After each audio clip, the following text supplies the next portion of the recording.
Can I have a seat?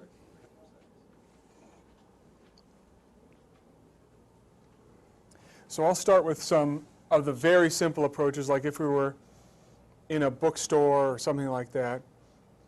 I'd say, well, where's an amazing place to eat around here? I think you probably want to go downtown. What do you like there? The point of this, which I think is really understated, is simple questions open up a universe. And you can see things have not taken off yet, though they will. But these sorts of questions that you guys probably think are really stupid or really lame, you really should use them because they are the perfect way to open up a conversation. Get a lot of options. Are you like a chain restaurant kind of girl? Or are you more like wanting to go to like the specialty place, or what are you into? Oh, I thought you were asking because you wanted to find a place to eat. Well, I'm curious.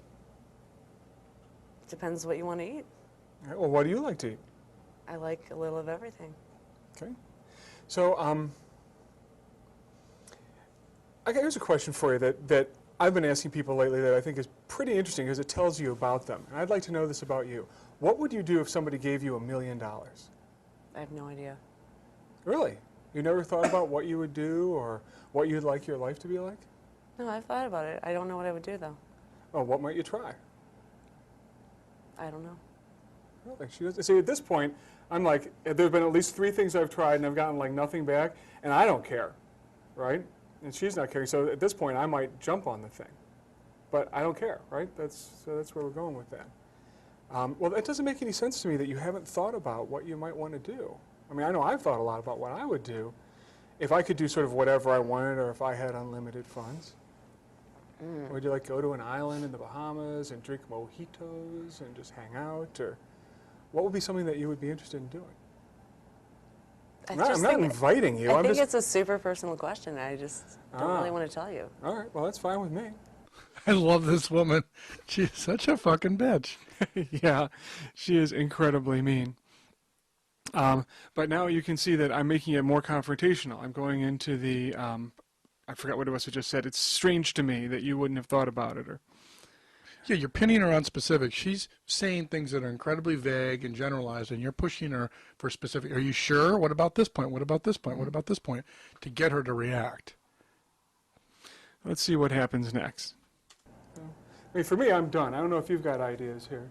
So, okay, great. Brent? God, you're mean. That might be where he'd go.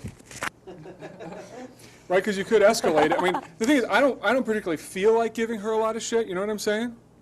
Because she's not. She's just not into it. So what? But if you wanted to, you could say, "Wow, you're really mean." You know, you're really. I don't think she is actually being particularly mean or cold. But you could go with that. Wow, you're really cold. What is it about you?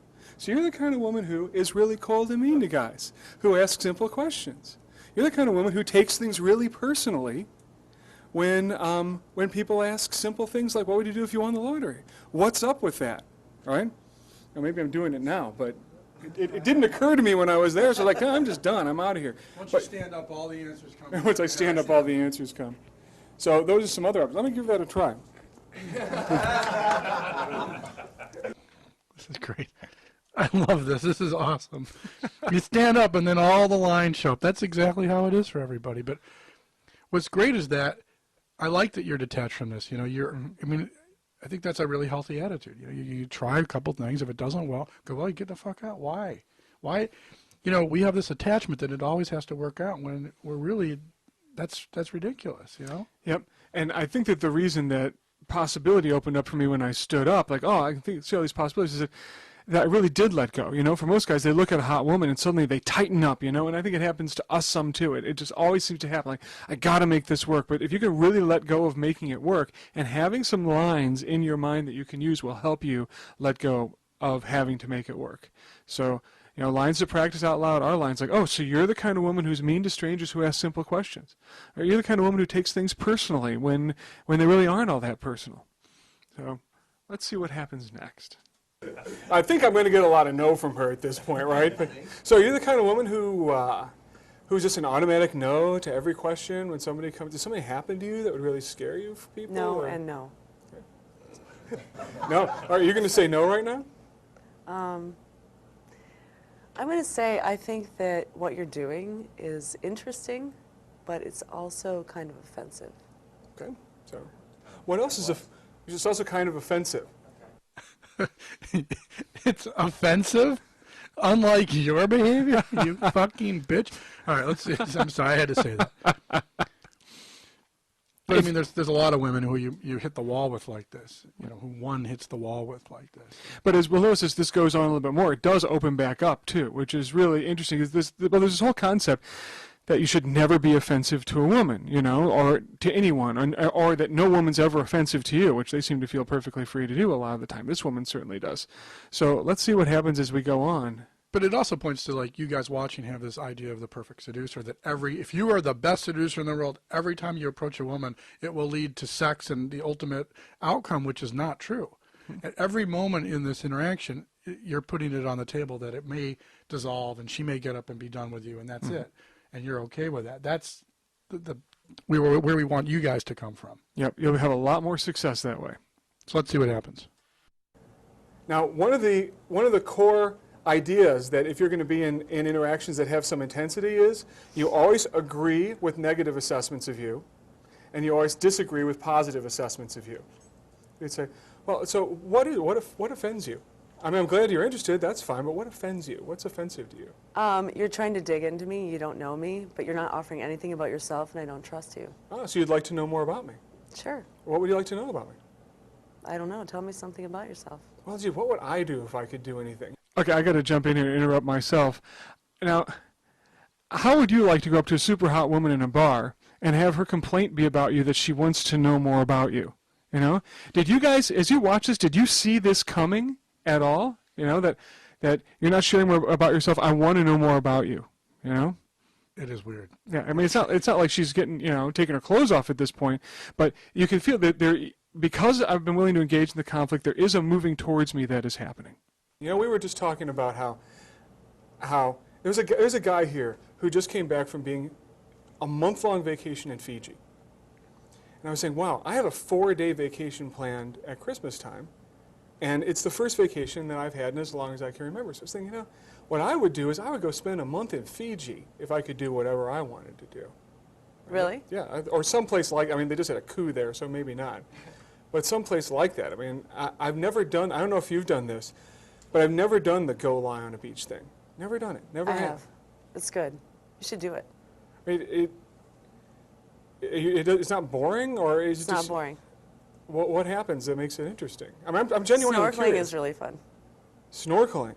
Wow, where have you snorkeled? Hawaii. Wow, okay, that's far away, but that sounds fun. It's super fun. So, so is snorkeling the one where the tube's out of the Yeah. water? Wow. So what do you see? What's so amazing about it? Fish, coral. Fish Sharks. and coral. The 1-2 punch has worked. Yeah, if I were in a bar situation with this, at about this point, I'd be like wanting to get away from her for a while and then come back. I would want to install some scarcity now. Like, look, I'm here with my friends. I got to go check in with them. Maybe I'll catch up with you later, something like that. But yes, she's definitely softened down, and there's a conversation going. A friend of mine was in Hawaii, and he was doing, I guess it was snorkeling, and he was with some guys who were spearfishing. Did you see anybody doing that? Oh, yeah. So he's trying to spearfish, and they're like, here, hold this octopus, and it's climbing all over him and getting on his face. Because they're spearing things, because they're natives. And so finally he spears a fish. And he's like, this is so great. I speared a fish, right? And he's so happy. And he holds it up, and they all go ashen. And he's like, what's wrong? He's like, dude, you just speared the state fish of Hawaii. It's like a Whoopsies. felony. So Is this a true story? Yeah. It's my friend Rob. Wow. This actually happened. We still make fun of him about it to this day. Did he get arrested? No, I mean, I don't know, they kind of threw it back and hoped it got better. That's nice. So where do you like to go there? I mean, what part of Hawaii would you recommend? It depends. Kauai's really good for hiking. Oahu's good for snorkeling.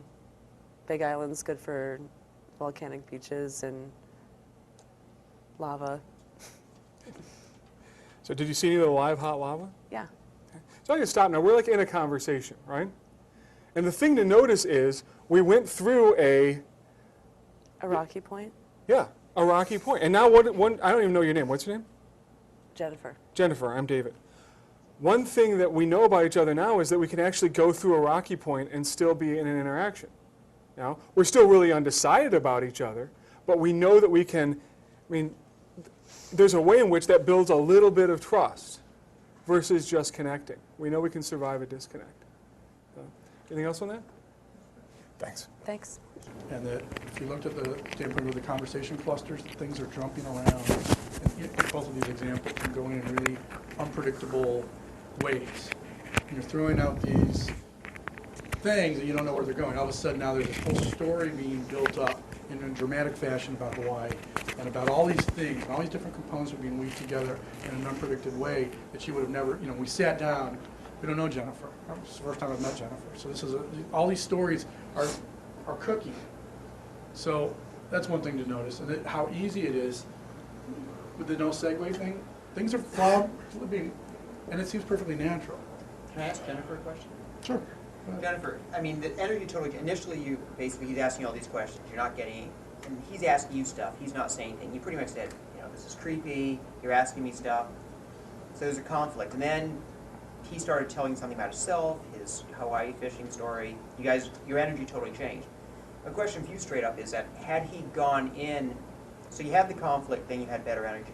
Had he gone in sort of not being this sort of creepy guy or the conflict initially and gone in just to you're having a conversation, how would have you been, more attracted, the same, or did that conflict actually help or hurt things? This is actually a dumb question. I'm sorry, I'm going to jump in. Okay. There's no way to know, and it's going to be contextually based. Make yourself up.